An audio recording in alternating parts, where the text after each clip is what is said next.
السلام عليكم. اول حاجه في هذا الفيديو لابد نشير لها، وهي البديره الطيبه والالتفاته الملكيه لصاحب الجلاله الملك محمد السادس نصره الله تجاه جميع المتضررين، الناس اللي فقدوا البيوت ديالهم، الناس اللي فقدوا ذويهم. فهذا الشيء طبيعي وبديهي من ملك البلاد تجاه ابناء الشعب، فشكرا جزيلا. كذلك كنشكروا الناس اللي من الشخصيات البارزة أو من عامة الشعب اللي قاموا كفنانين كرياضيين، قاموا يعني ببديرات تجاه هاد الفاجعة هذه، ووقفوا وقفة رجل واحد. النقطة الثانية عندها علاقة بهاد النقطة الأولى كذلك، وهي الناس اللي كيستغلوا هاد الظرف هذا أو كيركبوا على الموجة. فاش غادي نقول لكم؟ لا حول ولا قوة إلا بالله العلي العظيم، إنا لله وإنا إليه راجعون. في الإنسانية كذلك، لأن بنادم ما يكونش عنده حتى ذرة ديال الإنسانية، كيحاول يعني يستغل الظرف ديال خوه مسلم متضرر، يا اما مريض، يا اما ميت ليه شي واحد، يا اما فقد البيت ديالو كيبات حتى في الزنقه، والناس كيمشيو كيبقاو غير كيتصوروا، وكاين اللي كيفكر انه يجيبهم يخدموا عنده، كاين الناس اللي كيفكروا انه يمشيو يشفروا هذوك المعونات. فلا حول ولا قوه الا بالله العلي العظيم. حاشا ولله واش يكونوا هادو مغاربه، حاشا ولله واش يكونوا هادو يعني بنادم بالعربيه تاع رابط.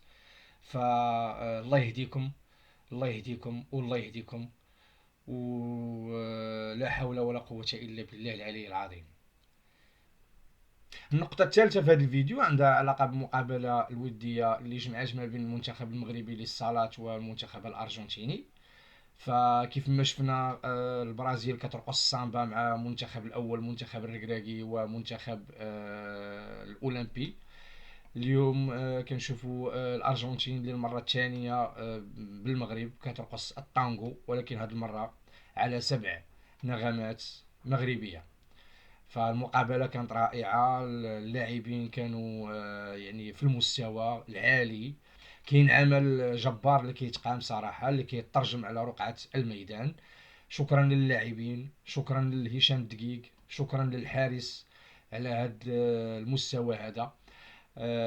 يعني باش تربح الارجنتين ب7-0، يعني 7 اهداف نظيفه اداء ونتيجه، توقف سد منيع للمنتخب الارجنتيني، رائد من رواد الكره العالميه، وصيف بطل العالم للنسخه الماضيه.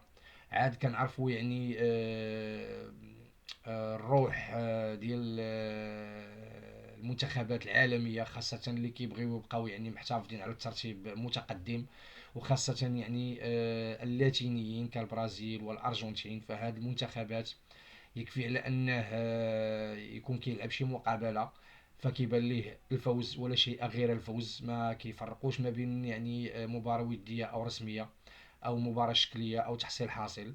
فهما جميع المقابلات كيدخلوهم على اساس الفوز. فهنيئا المنتخب المغربي، هنيئا لنا بهاد اللاعبين بهذا المنتخب، وهنيئا لنا خاصة بهذا الإطار هذا هشام الدقيق، اللي صراحة عنده واحد الفلسفة، عنده واحد القراءة، عنده واحد الرؤية اللي كنشوفوها صراحة كترجم على رقعة الميدان. ضف الى ذلك على ان كيقلب على الخلف، فكنشوفوا وجوه جديده، كنشوفوا لاعبين جدد، خاصه لاعبين محليين كيمارسوا يعني في الفروق وفي البطوله الوطنيه.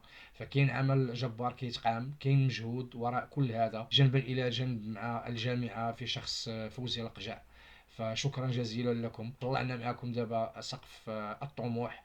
فعلى المستوى العربي، على المستوى الافريقي، فكاينه سياده مغربيه في هذه الكؤوس وفي هذه التظاهرات. نتمنى على انها تبقى دائما السياده.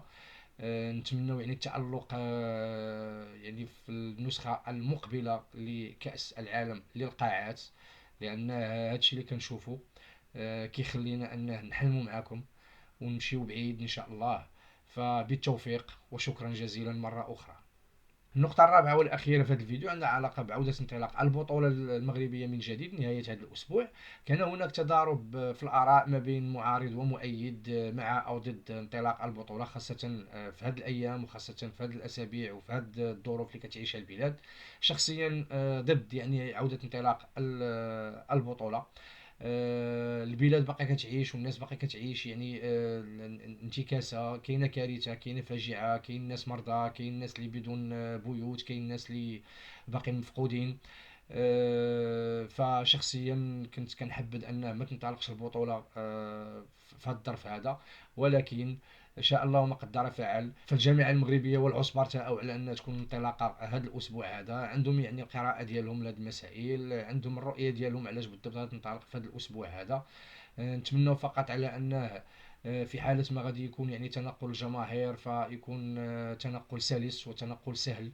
ونتمنى على ان هذه الكارثة ما تأثرش على جميع الفعاليات، ونتمنى كذلك على ان عودة انطلاق البطولة ما تنسيناش في هذه الانتكاسة، وما تنسيناش في الناس او في الاخوان ديالنا المصابين في هذه الانتكاسة. كانوا هادو النقاط ديال هذا الفيديو هذا. نتمنى يعني كانوا النقاط اللي طرقنا عليهم في هذا الفيديو. كانوا هادو نقاط الفيديو اليوم. إنا لله وإنا إليه راجعون في المفقودين، الشفاء العاجل للمصابين. شكرا لجلالة الملك مرة أخرى، شكرا لهشام الدقيق مرة أخرى ووليداته كي كنقولوا. هنيئا لنا بهذا المنتخب، هنيئا لنا بهذا الملك، هنيئا لنا بهذه البلاد. إلى فيديو آخر، السلام عليكم.